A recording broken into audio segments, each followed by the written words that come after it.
Hi hello friends, എല്ലാ കൂട്ടുകാർക്കും ഇനി വരാൻ പോകുന്ന ഒരു അടിപൊളി എപ്പിസോഡിലേക്ക് തന്നെ സ്വാഗതം കേട്ടോ.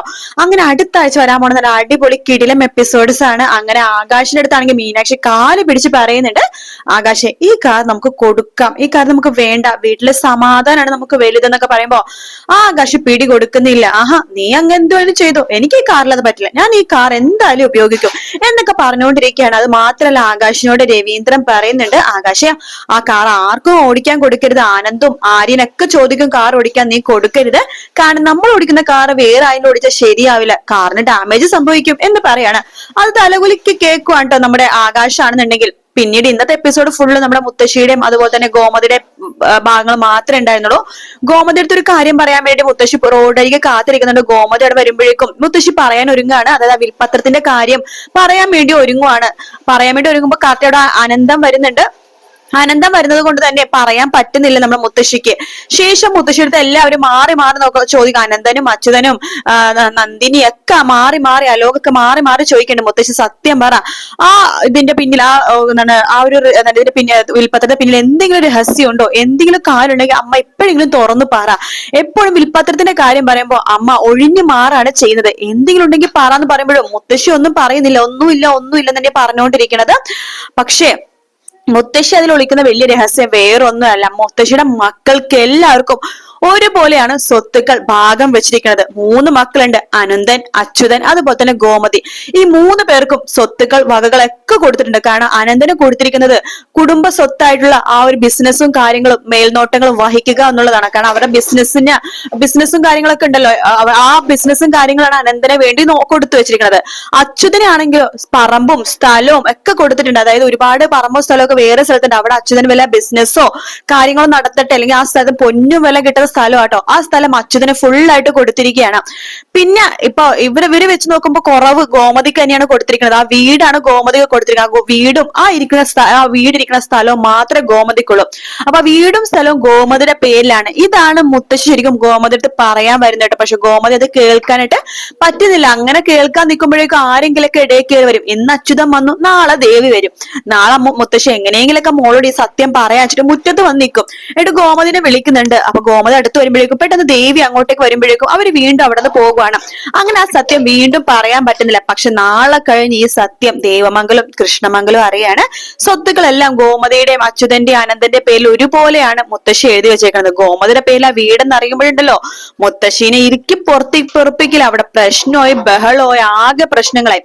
അതേസമയം ബാലനാണെങ്കിലോ കോടതിയാണെങ്കിലും പോലീസ് ആണെങ്കിലും ഒരു കുഴപ്പമില്ല. ആ പയ്യൻ, അതായത് അടി കിട്ടി കിടക്കുന്ന മിഥുന, എങ്ങനെയെങ്കിലൊക്കെ അവനിത് ചെയ്ത് അവരെ ശിക്ഷ വാങ്ങിച്ചു കൊടുക്കണമെന്നൊരു ഒറ്റക്കാലം നിൽക്കാണ് ബാലൻ. കാരണം ബാലൻ അറിയില്ലല്ലോ ഇതിന്റെ പിന്നിൽ ആര്യനും മിത്രണെന്ന്, വേറെ ആരോ സാമൂഹ്യദ്രോഹികൾ ചെയ്തതാണ് എന്നാണ് ബാലന്റെ വിചാരം. അപ്പൊ അതുകൊണ്ട് ആ പയ്യന് നീതി വാങ്ങിച്ചു കൊടുക്കണം എന്നാണ് ബാലന്റെ തീരുമാനം കേട്ടോ.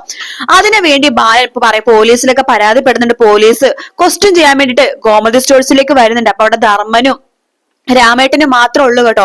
അപ്പൊ ബാലനോട് ചോദിക്കുന്നുണ്ട് പോലീസ്, ഞങ്ങൾക്ക് നിങ്ങളോട് സംസാരിക്കണം എന്ന് പറയുമ്പോഴേക്കും ബാലൻ സാർ പുറത്തു നിന്ന് സംസാരിക്കാൻ പറഞ്ഞിട്ട് അവരെ പുറത്തേക്ക് വിളിക്കാണ്. അപ്പൊ ധർമ്മനും രാമേട്ടനും ഒന്നും കാര്യം മനസ്സിലാവുന്നത്, ഇത് എന്താണ് ഈ സംസാരിക്കാനുള്ളത്, പോലീസ് എന്തിനാ ഇവിടെ വരുന്നത് എന്നൊക്കെയാണ് അവര് ചിന്തിക്കുന്നത്. പോലീസുകാർ ചോദിക്കണം വേറൊന്നല്ല, ആ പയ്യനെ എങ്ങനെയാണ് കിട്ടിയത്, എവിടെ നിന്നിട്ടാണ് കിട്ടിയത്, ആ പയ്യൻ കിട്ടുന്ന സമയത്ത് എങ്ങനെയായിരുന്നു, ഇതിനു മുമ്പ് കണ്ടിട്ടുണ്ടോ, അങ്ങനെ ആ പയ്യന്റെ കയ്യിൽ ഫോണോ പേഴ്സോ എന്തെങ്കിലുമൊക്കെ ഉണ്ടായിരുന്നു, ആ പയ്യൻ ആരാണെന്ന് അറിയാൻ എന്തെങ്കിലും തെളിവ് കയ്യിലുണ്ടായിരുന്നോ, വാച്ച് എന്തെങ്കിലുമൊക്കെ ഉണ്ടായിരുന്നു ചോദിക്കുകയാണ്. പക്ഷെ ബാലന്റെ കയ്യിൽ അതൊന്നും ഉണ്ടായില്ല, ആ പയ്യൻ അങ്ങനെ മാത്രമേ ഉണ്ടായിരുന്നുള്ളൂ. അപ്പൊ അതൊക്കെ ബാലൻ പറയണം. അപ്പൊ ബാലൻ പോലീസിന് മൊഴിയൊക്കെ കൊടുത്തതിന് ശേഷം പോലീസ് കേസ് അന്വേഷിക്കാൻ വേണ്ടി തുടങ്ങുവാണ്.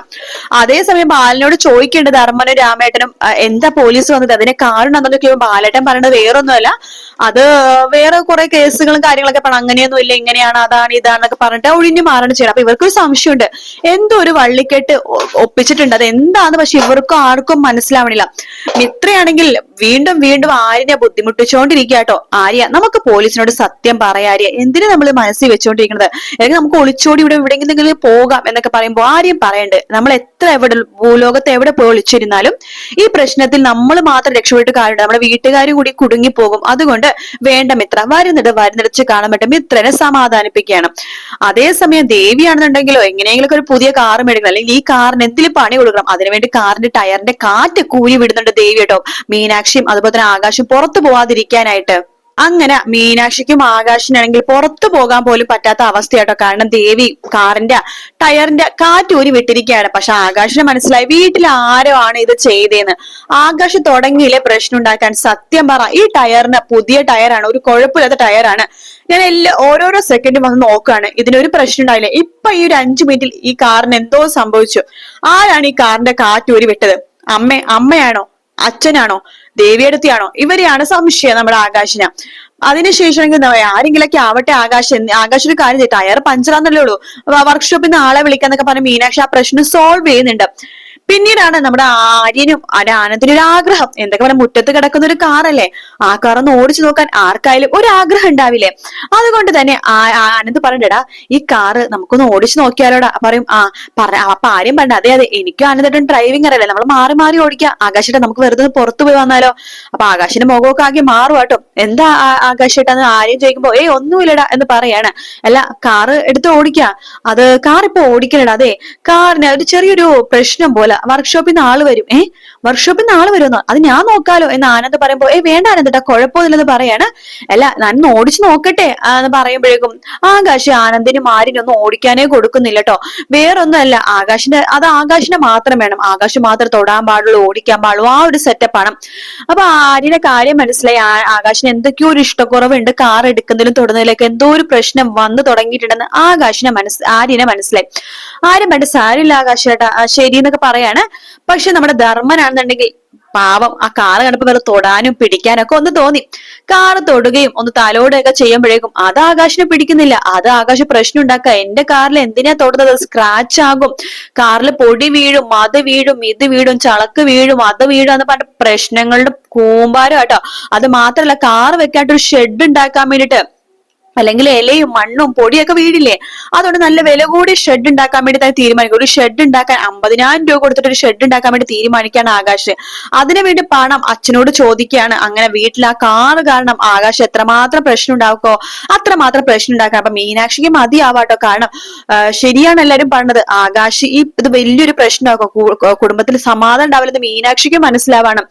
അങ്ങനെ മീനാക്ഷി ഗതി കെട്ട് പറയണ്ട്, എന്റെ പൊന്നാകാശ്, ഇത് എന്റെ അച്ഛൻ വാങ്ങിച്ചെന്ന കാറാണല്ലോ, അതുകൊണ്ട് ആകാശ് ഇതിൽ തീരുമാനം എടുക്കണ്ട. ഇതിൽ ആദ്യം തീരുമാനം എടുക്കാൻ അർഹത എനിക്ക് തന്നെയാണ്. ആകാശ് എന്നെ എന്ത് വേണമെങ്കിലും കരുതിക്കോ, വഴക്കുണ്ടാക്കിയോ അല്ലെങ്കിൽ വഴക്കടിക്കോ എന്ത് വേണമെങ്കിലും നമുക്ക് ചെയ്യാം. പക്ഷെ ഈ കാര്യം ഈ മുറ്റത്ത് വേണ്ട. എനിക്ക് ഈ വീട്ടിലുള്ളവരുടെ സമാധാനമാണ് വേണ്ടത്. പിന്നെ എനിക്കും സമാധാനം വേണം. ആകാശിന്റെ സ്വഭാവമാറ്റം എനിക്ക് ഒട്ടും ഇഷ്ടപ്പെടുന്നില്ല. ഞാൻ സ്നേഹിച്ചിടുന്ന ആകാശമല്ലേ ഇത്. അതുകൊണ്ട് ഈ കാർ എടുത്തോണ്ട് പോകാൻ ഞാൻ അച്ഛനോട് പറഞ്ഞിട്ടുണ്ട്. നാളെ രാവിലെ ആള് വന്നിട്ട് എടുത്തോളും. അച്ഛനും അമ്മ എന്ത് വിചാരിച്ചാലും കുഴപ്പമില്ല. മറ്റുള്ളവർക്ക് കുറച്ച് വിഷമിച്ചാലും നാളെ ഒരു സമയത്ത് ഒരുപാട് വിഷമിക്കണേക്കാൾ നല്ലതല്ലേ ഇപ്പൊ ഒന്ന് വിഷമിക്കണം, അതുകൊണ്ട് കുഴപ്പമൊന്നുമില്ലെന്ന് പറഞ്ഞിട്ട് മീനാക്ഷി അത് സോൾവ് ചെയ്ത് പ്രശ്നങ്ങളൊക്കെ സോൾവ് ചെയ്യുന്ന ഭാഗങ്ങളായിട്ട് നമ്മൾ ഇനി കാണാൻ പോണത്. വീഡിയോ ഇഷ്ടപ്പെടുകയാണെങ്കിൽ ലൈക്ക് ചെയ്യാനും സബ്സ്ക്രൈബ് ചെയ്യാനും കമന്റ് ചെയ്യാനും മറക്കല്ലേ.